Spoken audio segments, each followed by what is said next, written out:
Hello and welcome to another edition of eLumen. What am I doing? This video is designed to help department chairs, otherwise known as department coordinators in the eLumen system, get instructions on how to build a student level assessment within the eLumen system. We have another video designed to show how to build a collective assessment.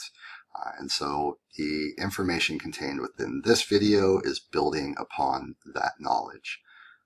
I'm going to log into eLumen's test site,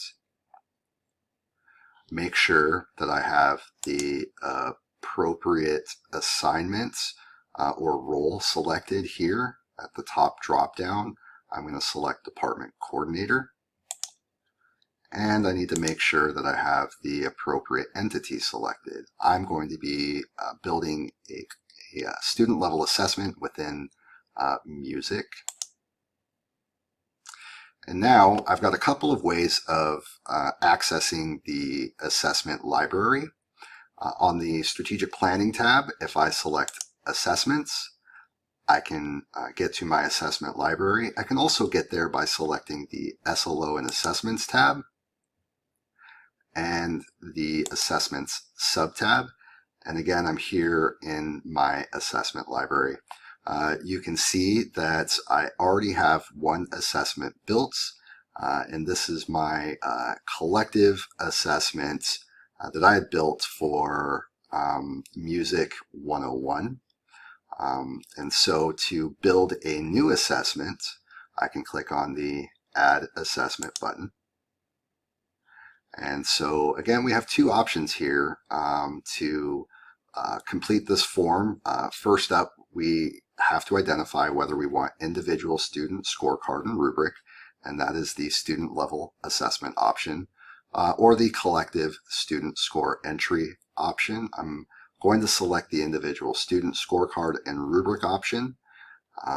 I then need to enter in the assessment name. Again, everything that has an asterisk is required before you can move forward. So if I type in an assessment name here, type test assessment student level assessment.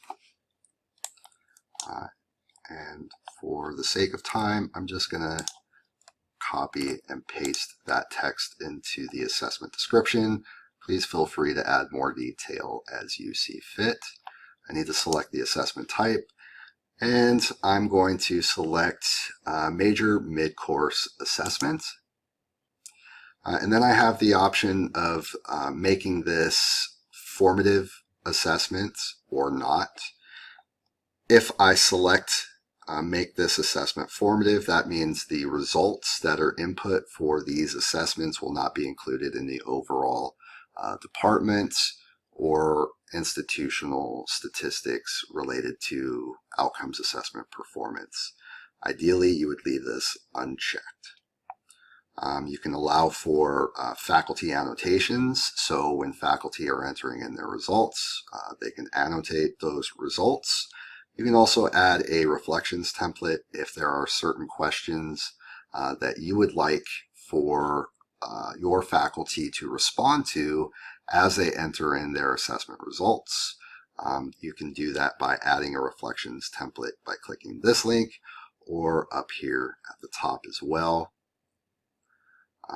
So moving on, there are other options here. For now, we're going to ignore all of these options to include a student portfolio or to allow for student self-assessment. And we're going to move forward with the understanding and assumption that faculty will be inputting the assessment results on a student-by-student basis. And so now we get to the defined assessment outcome type. You have a number of rubrics available here. So far, we only have 3 built out into the system.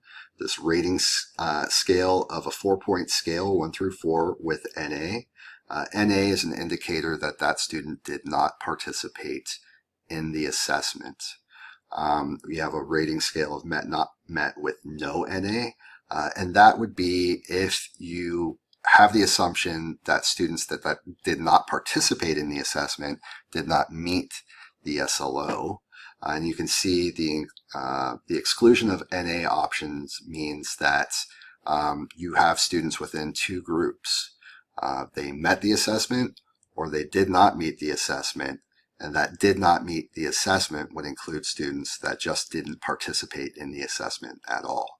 So it's your choice, your preference should be selected here. And then finally we have a met not met scale with NA, and this will allow you to identify the students that weren't present for the assessment or did not participate in the assessment.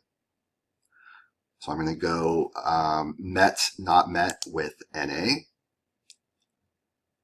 And now I can select my rubric type. For all intents and purposes, outcomes oriented is probably the easiest, but there are other options here. And if you have any questions about these other options, please let me know, and I can follow up with you individually. And now we need to identify whether we want the scorecard view and the rubric view available for faculty to input their assessment results. Please leave both selected. And now we want to know how many SLOs are going to be included in this rubric template. I am going to say 2 because I know there are 2 SLOs for Music 101, and I want to include both SLOs in this assessment. And then I'll select Generate Rubric Template. And now you can see we've got a rubric template here, just waiting for us to add our SLOs by linking them through this hyperlink here. So when I select Link SLO, I will be provided a list of all of the courses within music and all of the SLOs associated with each of those courses. So I'm going to navigate to Music 101, Music Appreciation, and I'll see the 2 current SLO statements related to this course. And so I'm going to add the first one in the first position, click the Link SLO here, and add the second one in the second position. Now what was covered in a previous video is how to remove SLOs and add them back if you wanted to. You can remove SLOs from the template by selecting the red X here. And you can add more SLOs by selecting the Add Row here. So I could come in and I could remove both of these, but it won't let me because you have to have one row here. I got a little arrow associated with that. So I want to add a row back and add another row. And now I'm going to remove that. And now I'm back at the beginning. Again, just quickly to go through that process. It's pretty easy. Select the course, select the SLO, do it one more time for the second SLO, and now we're good. I'm going to select Save because I don't want to plan this assessment right away. And I'll be building another video to show you how to plan all of your assessments. So when I click Save, it's going to take me back to my assessment library. You should see a new entry there with the information I just entered on this screen. And that's true. I just built this test assessment, student level assessment. And so now if I want to fine tune it or make some adjustments, I can come in here, select the box next to the assessment name.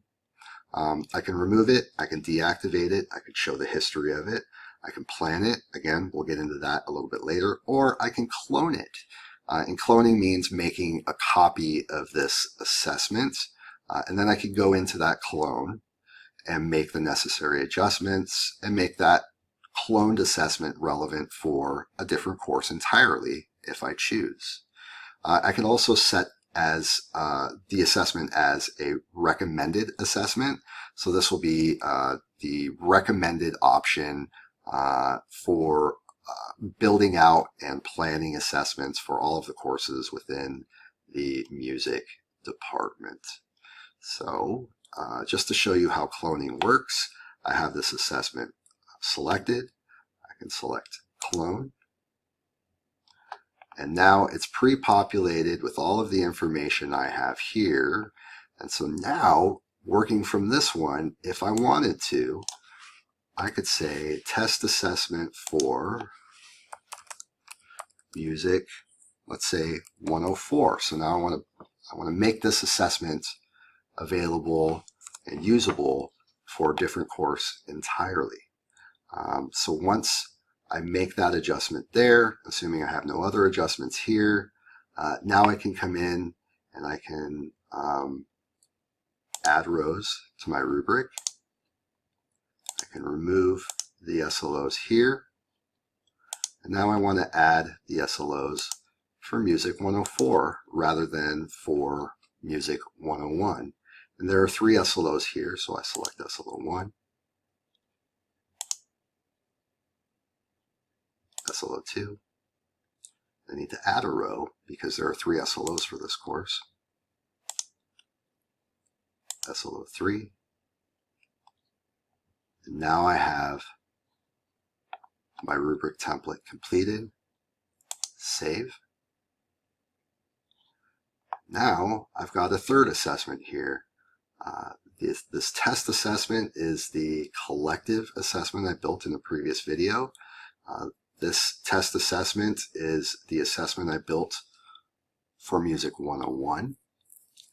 And this third option is the assessment I built using a cloned version of the assessment for Music 101, and I'm building upon that and making it very specific to Music 104. Next up, we'll be providing a video on how to plan your assessments. If you have any questions or concerns up to this point, please feel free to reach out to me at Volker_Aaron@sccollege.edu.